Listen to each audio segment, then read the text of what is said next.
Welcome, everyone. Take a moment to stretch. See who's here. Let's see, we got 15 plus out lined on, plus a huge group from Cary online. Can everybody hear me okay? Thumbs up over that. Okay, good.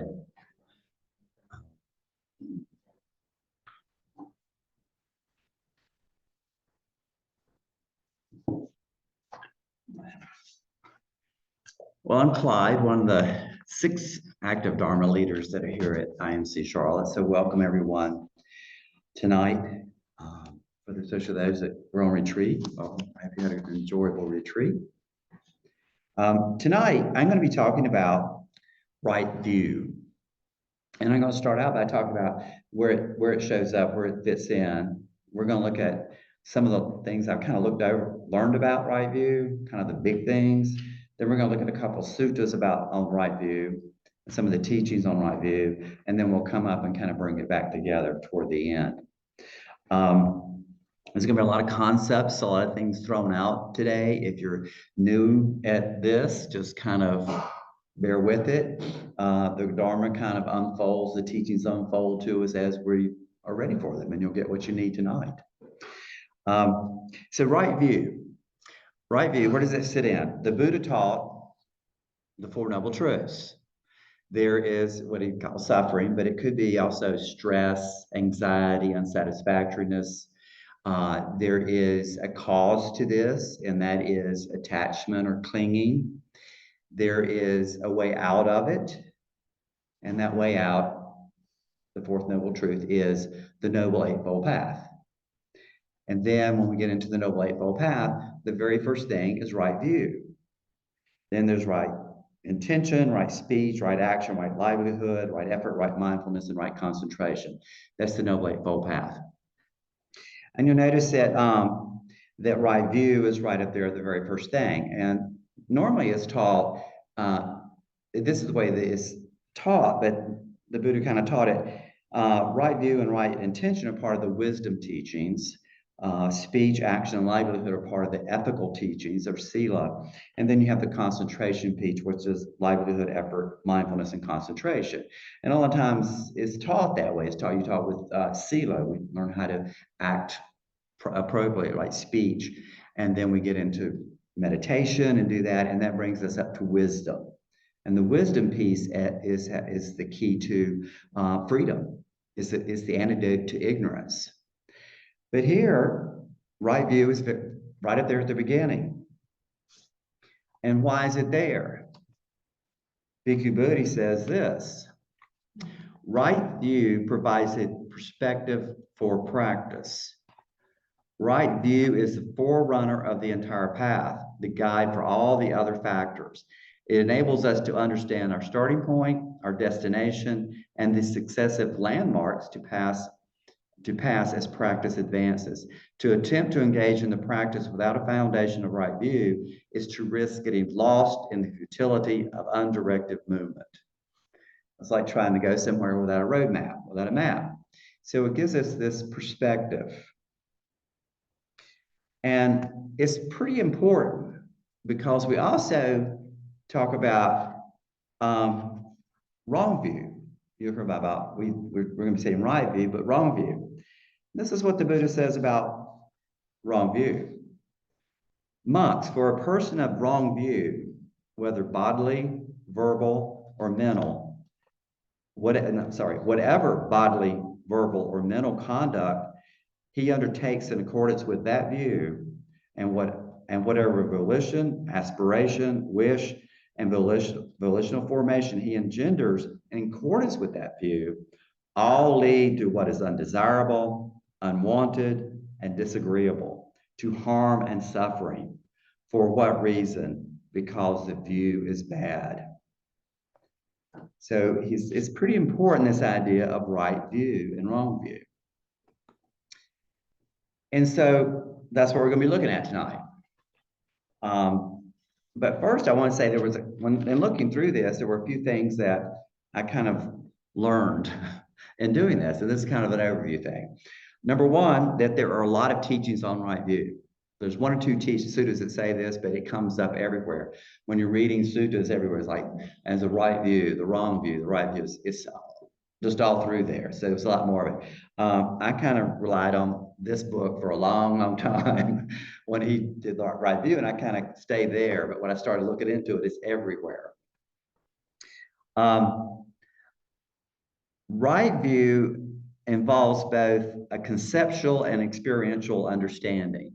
We're going to do a conceptual understanding, intellectual appreciation of the Four Noble Truths, but then we have to have this experience of this. So there's this conceptual piece and this experiential piece. So there's these two pieces. The other time, sometimes you'll hear is mundane and super mundane.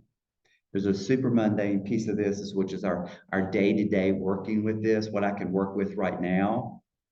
And then the super mundane is more this almost a visceral living of the Four Noble Truths. So we have super mundane, mundane and super mundane. You'll hear those terms. But the one thing that I learned recently that really helped me a lot was this idea that there's a lot right views. When the Buddha was teaching, the right views counter many of the wrong views held at that time. Tanisha Rabika writes about this. He said the Buddha often used the teachings of mundane right view to counter many of the views widespread among his contemporaries. There were a lot of ascetics out there, a lot of gurus teaching, wandering people wandering around teaching, and there were all these types of different views. They could have been theories, they could have been understandings.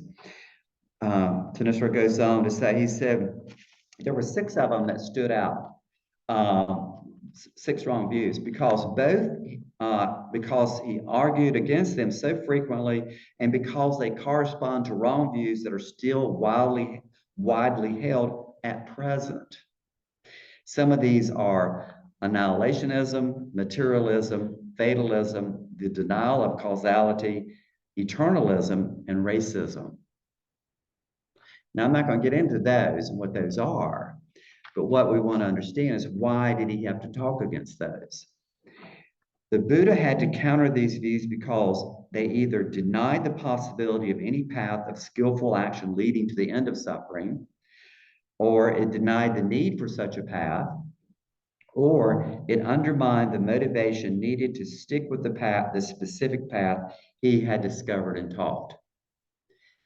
So in other words, some of these paths were set, some of these other views were such, if everything's predetermined, so to speak, why do it? Why bother?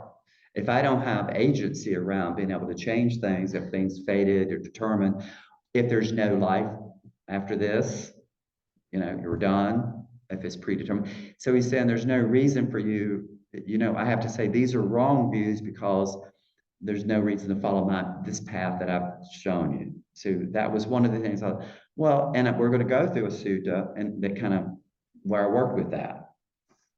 And that was interesting to me because some of these things, some of them like things like racism was like only Brahmins could be enlightened, because of the lower caste systems couldn't. He's saying, no, that's not true. Some of the fatalism things that it's already predetermined. You can't do anything about your suffering. He said, no, those are wrong. Those aren't right. And so I hadn't exposed to a lot of those and wasn't familiar with those.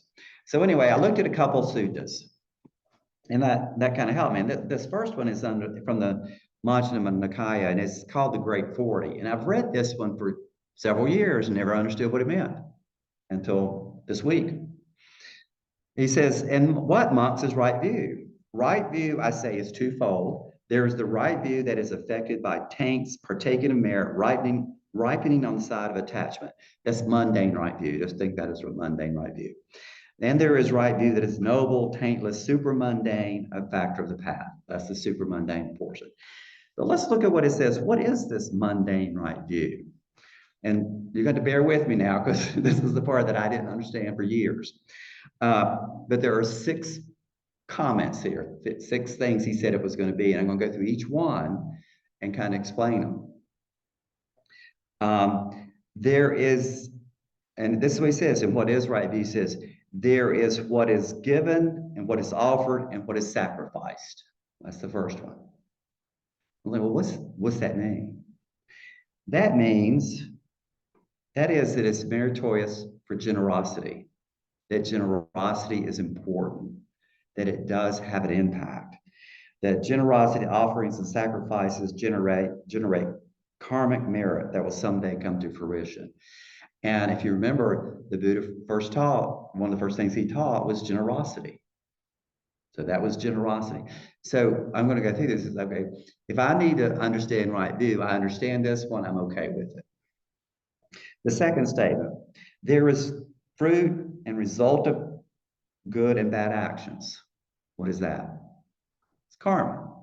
Okay, that's karma. That's the fact that if I act, my actions have consequences. If I do this, they will come to fruition at some point in time. And that was an important thing to think about annihilation, annihilationism, whatever that word is, that you had no agency. You were already fated, you couldn't do anything about it. So that's what he's saying against that one. The third one, there is this world and the other world. And I know what that meant. That has to do with rebirth. That these karmic forces that we do may come to fruition in this lifetime, or they may come to fruition into another lifetime. And that we're not fated, that these volitional phases will go on, and it's some motivation to continue to practice. The fourth statement, there is mother and father. Now, how does right view? There is mother and father. I didn't know. What does that mean? I never knew what that meant. What this person explains, it means that we acknowledge our parents with gratitude and respect, for at the very least, they brought us into the world and were an important part of our formative process. The other thing about that, when I thought more about that one, some of you may know that the Buddha taught that being born into the human form as a human being was very rare. So they're part of that process. It's very rare that we're born into the as human beings, because then we can have some agency about ending this process of suffering and the cycle of samsara. So that's what I thought about that. So I said, I'm okay with this one. I can okay with this right view that we should honor our mother and father. Now the fifth one now says there are beings who are reborn spontaneously. Now, I never knew what that meant. What does that mean? If right view says that is, I'm like, that's okay. This one refers to there are forms of existence which do not undergo the physical process of birth, infancy, and childhood, especially in the mirrored heavens and hells of the cosmology. And there are realms, they talk about this and all that. Now, I'm okay with that. I don't have to believe it. I can't prove it that it doesn't work, but it's okay. It's there. It doesn't affect my suffering or my not suffering. But now I kind of understand what they mean by that. The sixth statement, there are in the world good and virtuous recluses and Brahmins who have realized for themselves by direct knowledge and declare this world and the other world. And that just means that there are people practicing out there that have attained the first two types of true knowledge, which is enough for direct knowledge of karma and rebirth. Now, these are not arhats. These people have not been enlightened. They've just progressed along the way to realize karma and rebirth. And I'm like, okay, I'm okay with that. There's probably some people out there that are much further along the path than I am. So those were 6 statements there that they said, this is right view. And I understood maybe 3 of them. So now at least I understand what they're saying, and I'm okay with that. But those were the ones, a lot of those were counteracting or saying against the views that were being taught out there already. So we have to say, no, there are these things going on. So that was just the start of this long, this particular sutta was support for the right concentration. There was how do you do right concentration? The first thing he said was right view. Right view is this. Then we go to our other, the big one is the Majjhima Nikaya number 9, is the discourse on right view. And it's 4 or 5 pages long. This is the Venerable Sariputta was doing this one, was talking this one. And this is he's with some other monks. The Buddha's there also. And he's saying, and they ask him, they say, well, what does a person have to do to have right view? And he says, when, friends, a noble disciple understands the unwholesome and the root of the unwholesome, the wholesome and the root of the wholesome, in that way he is of right view. And what is the unwholesome? The destruction of life is unwholesome. Taking what is not given is unwholesome. Sexual misconduct is unwholesome. False speech is unwholesome. Malicious speech, harsh speech, idle chatter are all unwholesome. Greed is unwholesome. Ill will is unwholesome. Wrong view is unwholesome. This is called unwholesome. And what is the root of the unwholesome? Greed, hatred, and delusion are the root of the unwholesome. Then he goes on and says what's wholesome is kind of the opposite of the things that were the unwholesome. And he said, what are the roots? Non-greed, non-hatred, and non-delusion or knowledge. But then he goes on. That's just the very first thing. And then the disciples are, oh, that's nice, but what else can a person have right view on? And then he goes on. He does this with each one of these. He goes through this and he says, he goes through nutrients, the Four Noble Truths. There's 16 of these. Aging and death, birth, existence, clinging, craving, feeling, contact, the 6 sense bases, name and form, consciousness, volitional formations, ignorance, and taints. And in each one of those, he goes through them and says, when a noble disciple understands suffering, the origin of suffering, the cessation of suffering, and the way leading to the cessation of suffering, in that way is of right view.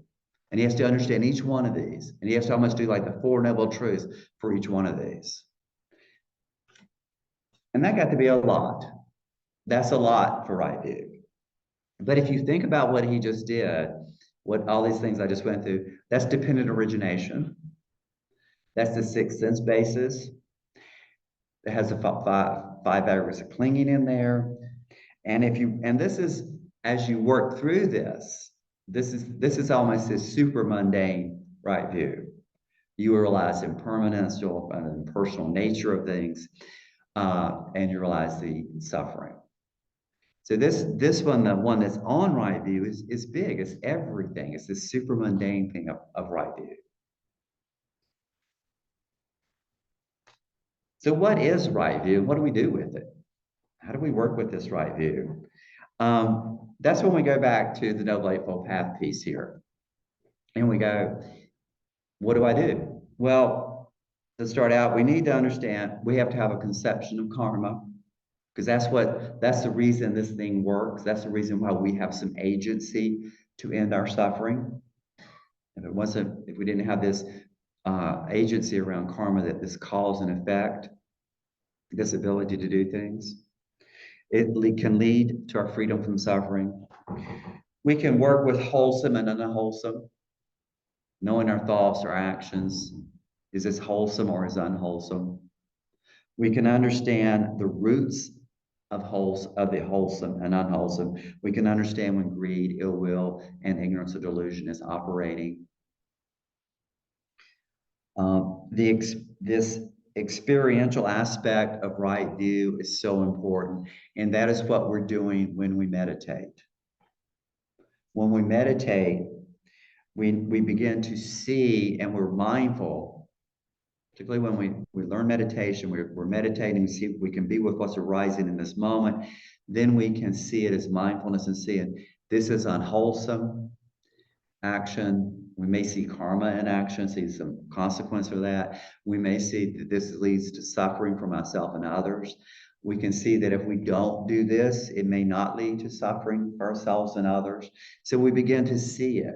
That the Buddha knew that it took practice to do this. You had to experience it. He said, come see for yourself, practice. And that's what we do when we're meditation and our mindfulness practice is that we're beginning to see this right view. We're beginning to see with right view. And really what right view is seeing things as they really are. And that's what insight meditation is about, learning to see things as they really are. So I'll end up with a quote from Thich Nhat Hanh. Our happiness and the happiness of those around us depend on our degree of right view. Touching reality deeply, knowing what is going on inside and outside of ourselves is the way to liberate ourselves from the suffering that is caused by wrong perceptions. Right view is not an ideology, a system, or even a path. It is the insight we have into the reality of life, a living insight that fills us with understanding, peace, and love. Thank you for listening tonight.